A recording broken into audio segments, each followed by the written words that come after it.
Good day everyone, my name is Kenneth V. Velasquez, Section 12A, Group 4, and a student nurse from Davao Doctors College.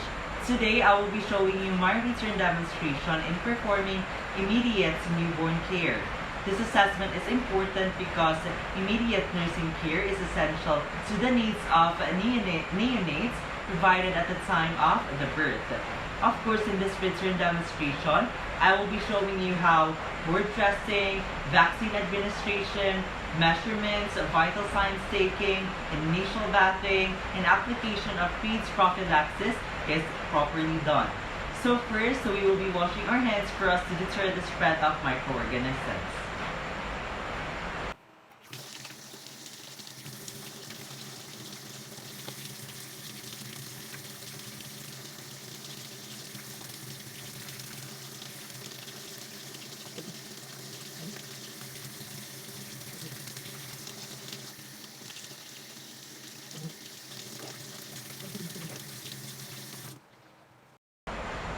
Okay, so after hand washing, we will be preparing the needed materials for this assessment. So the materials that we need in this assessment are: first, in cord dressing or cord care, we need an infant weighing scale, a sterile gloves, operating sponge with ROH or alcohol, cord clamp, and forceps. So for the vaccine administration or the vitamin K administration, we need 3 syringes, 1 ampule, and 2 vials. So for the Anthropometric measurements, of course, we will be needing a measuring tape. So for the kids prophylaxis, we will be needing an eye ointment for the baby. And lastly, for the vital signs, we need a rectal thermometer and a stethoscope. So, completeness and organization of our equipment ensures our efficiency as nurses. And after that, we will be identifying the patient properly through the name band or wrist tag, because this will help us prevent misidentification and medical error.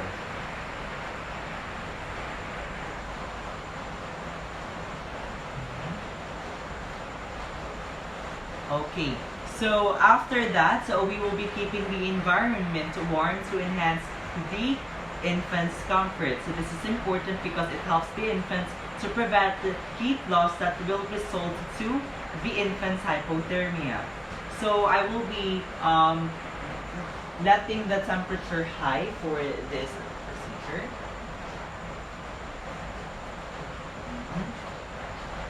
So after that, we will be wearing our gloves but perform again a proper hand washing. Wearing gloves will help us prevent any possible contamination.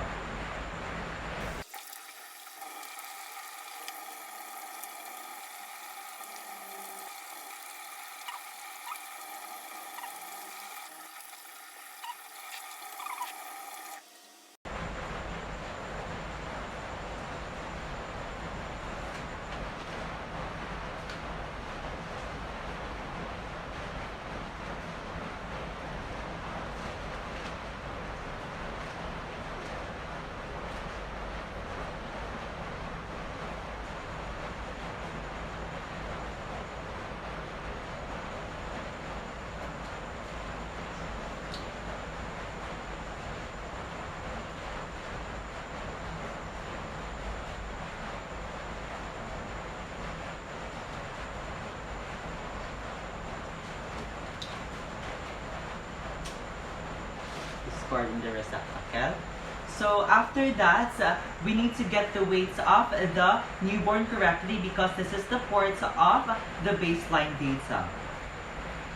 So assuming this is the infant's weighing scale, we will be getting the weights of the infant.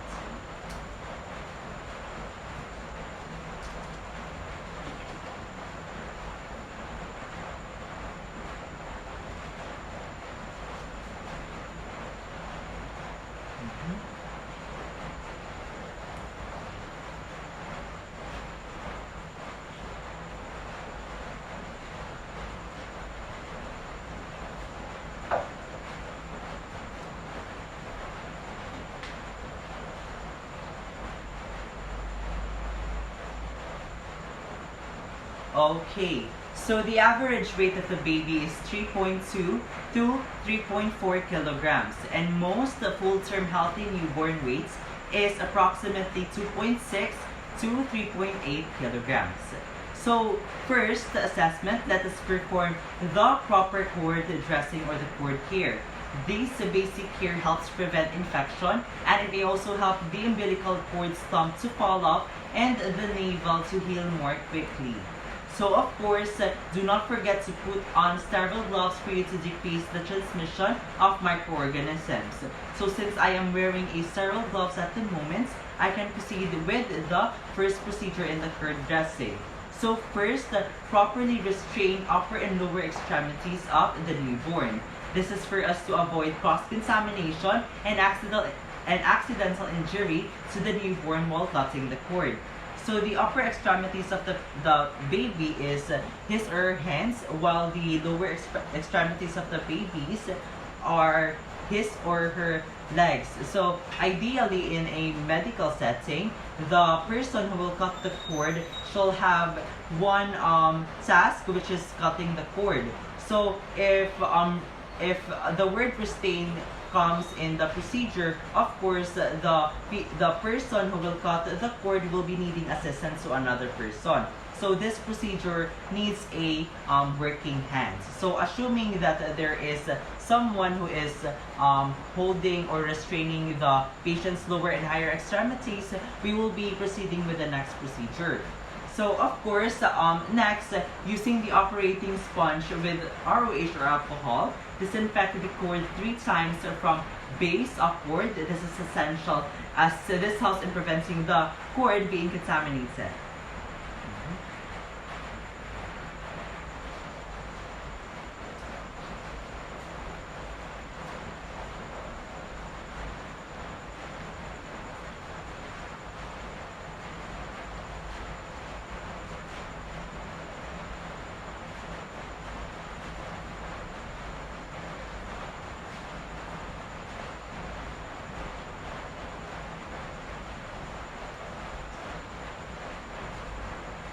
Okay, so now place the sterile operating sponge at the base of the cord and clamp the cord with umbilical clip that is 1/2 inch from the base of the cord. This is important for us to catch the blood immediately after cutting the cord.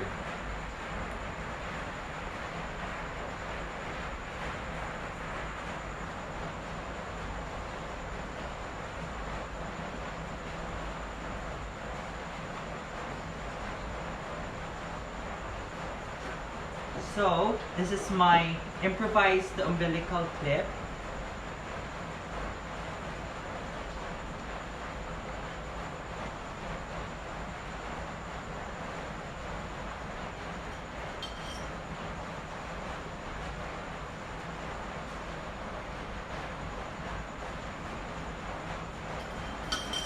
Of course, next we need to cut the cord about 1/2 centimeter above the cord clip and express the remaining blood from the cord with the operating sponge placed on the base of the cord, which is this one.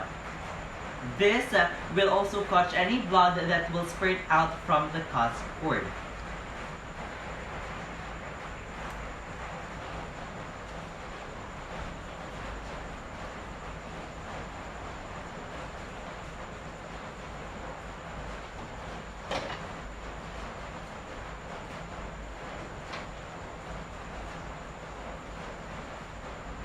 So next, we will be placing the operating sponge again at the base of the cord stump and pour 70% of alcohol or ROH over the cord. So for us to, of course, provide the most optimum conditions for healing of the cord, we need to remove remaining debris and contaminants from in and around the base of the cord by, of course, pouring an ROH.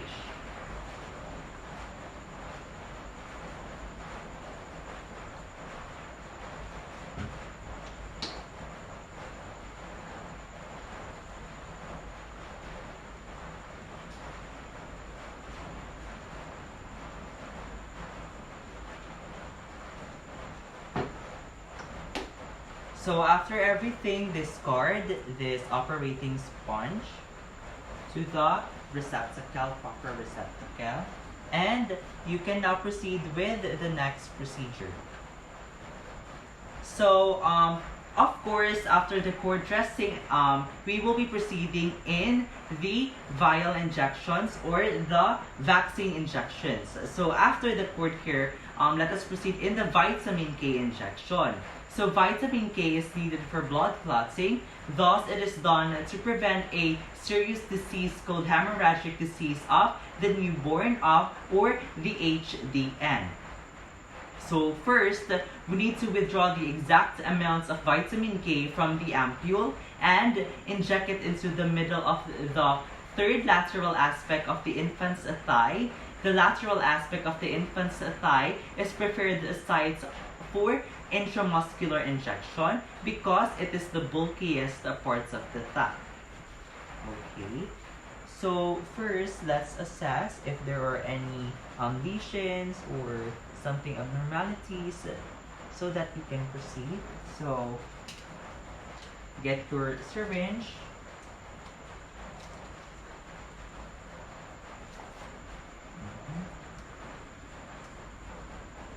So assuming this is a, we'll be withdrawing the vitamin K. So a vitamin K needs to be 0.1 ml. Then put the air in the ampule. Then get the exact amount of the medicine. Okay, so after this one, administer the intramuscular injection. And do not forget, of course, the cotton.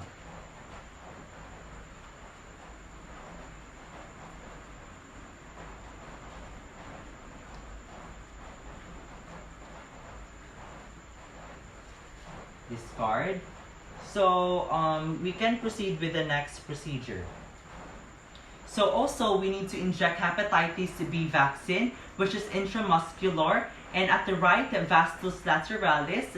This will help the this vaccine, of course, will help protect the infant against the hepatitis B, which is a potentially serious disease. So let's proceed in the left vastus lateralis. Okay, there are no any abnormalities. We can proceed. So the measurement of this is 0.5. So assuming again this is the hepatitis B vaccine.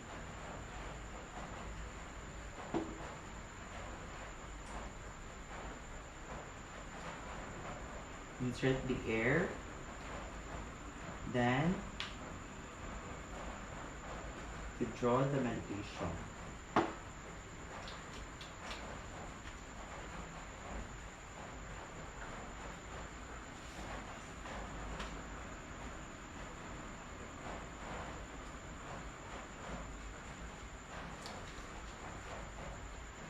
Okay. So after this one here, we can now proceed with the next vaccination.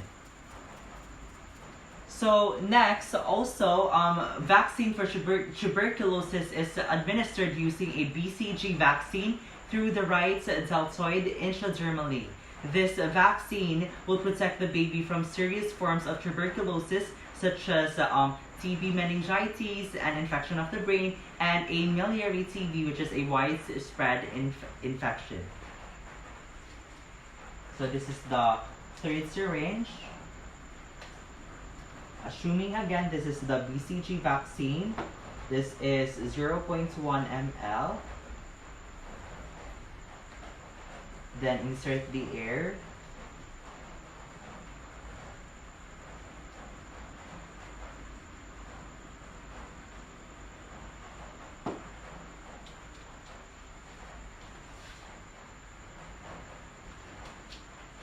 Okay. So again, the left deltoid muscle.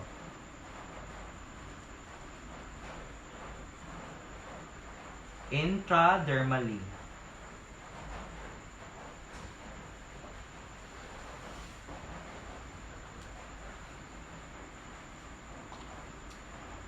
Okay. So after this one, we can now proceed with the next measurements. So for the next assessments, we will be doing a anthropometric measurements. Of course, in this next we need to get the anthropometric measurements of the newborn, carefully starting from the head circumference, chest circumference, abdominal circumference, and the newborn's length. So anthropometric measurements of neonates are an important clinical tool for diagnosis of abnormally small or large neonates or the infants. So first, let's assess the head circumference of the infant. So use a tape measure.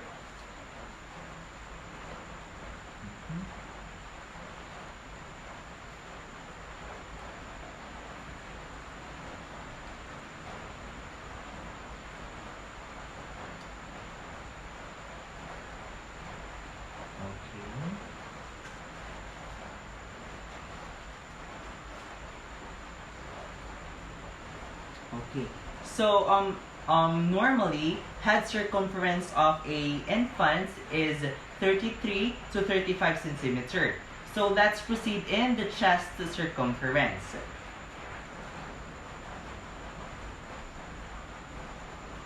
So in the chest circumference, this is aligned with our nipples here, and just put everything here.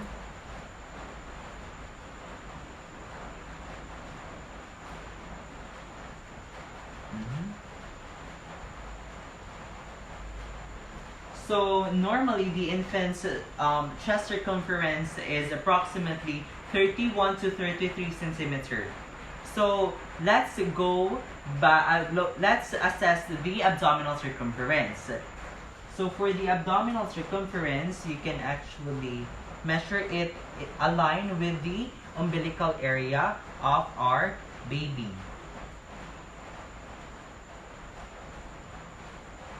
Okay. So ideally or normally, abdominal circumference of an infant is ranging from 31 to 33 centimeter. So now let's get the length of the infant. So you do this like this one, and start from the head, include its extremities just like this to the feet. Okay. So go back there.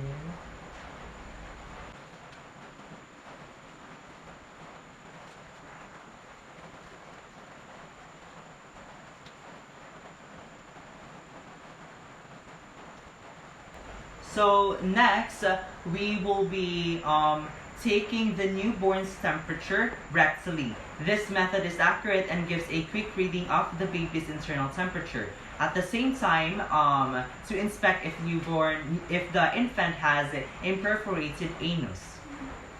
Okay. So assuming that this is the rectal thermometer, we can start. So assessing a rectal thermometer, usually this takes time, but give some patience and observe the facial expressions of the baby. Okay.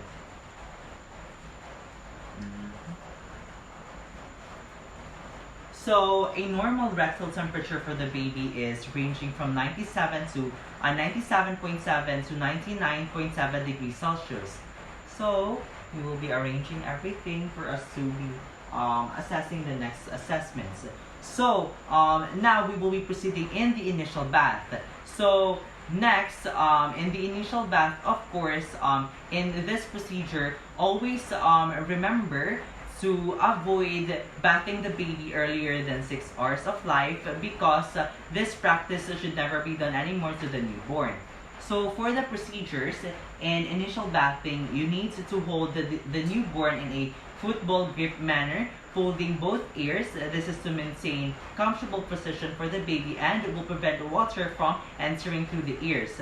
So second procedure in the initial bathing, carefully wash the newborn's head with the use of baby soap or mild shampoo and wipes dry thereafter. So baby soap and mild shampoo are preferred for the infants or the babies because they are unlikely to cause irritation to the baby's skin. Third, put on the newborn's diaper, shirts, mittens, and booties. So diapers are given to absorb and hold baby's waist, while the mittens and the booties protect the baby's fingers and toenails from trauma and to prevent the baby from scratching his or her face. So lastly, the last procedure in initial bathing, wrap the newborn securely with clean blankets, of course to maintain warmth, and that's it. So let's proceed in the application of the CRIDS prophylaxis. So now in the CRIDS prophylaxis, which helps the baby prevent potential infection or blindness from gonorrhea and chlamydia. So first, shade the newborn's eye from lights and open one eye at a time by exerting gentle pressure on the upper and lower lids so that you can avoid hurting the baby. So again, gentle pressure and open the eyes one at a time. So second, apply ophthalmic ointments from, of course, inner to outer canthus, making sure that the tip of the medicine tube will not touch the eye of the newborn.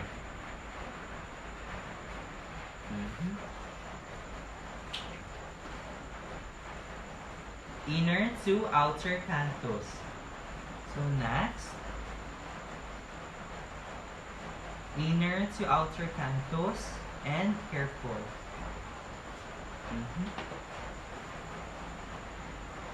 So now we're down to the last part of the assessments. Lastly, we will be taking the vital signs of the baby. Vital signs are a good indicator of newborn's adaptation and survival. So here we will be getting the HR, RR, temperature, oxygen saturation, and of course, the Apgar test. So now we will be doing an aftercare to maintain cleanliness and after the vital signs.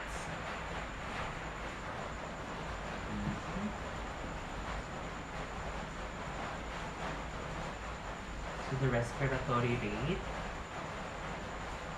Of course, observe the nose and the facial expression and the respiration of the baby.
So as I have said earlier, do aftercare of the procedures after the vital signs taking.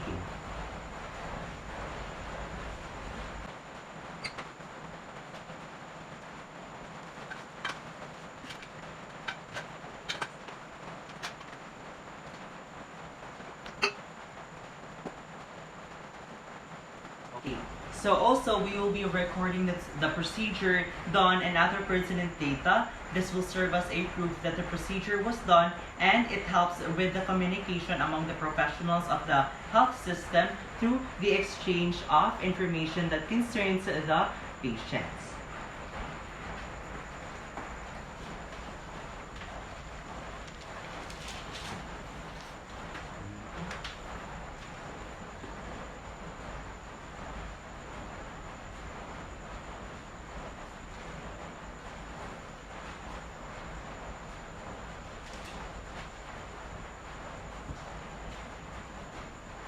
So after this one, remove your gloves.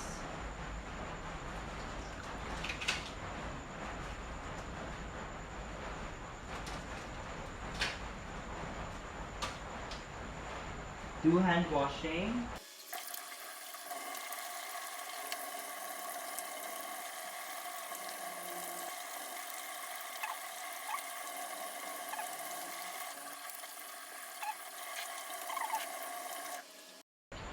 So, of course, lastly, we'll be answering related questions for the procedure to reduce the anxiety of the patients. So, ma'am, do you have any other questions so far for your baby? Mm-hmm. Mm-hmm. Mm-hmm. Okay, ma'am. Thank you for that. Do you have any other questions again? Okay, thank you. So our assessment is done, ma'am. Thank you for today. So that's it for today. Again, I'm Kenneth D. Velasquez, Section Sol A, Group 4, and a student nurse from Davao Doctors College. Thank you for watching. God bless.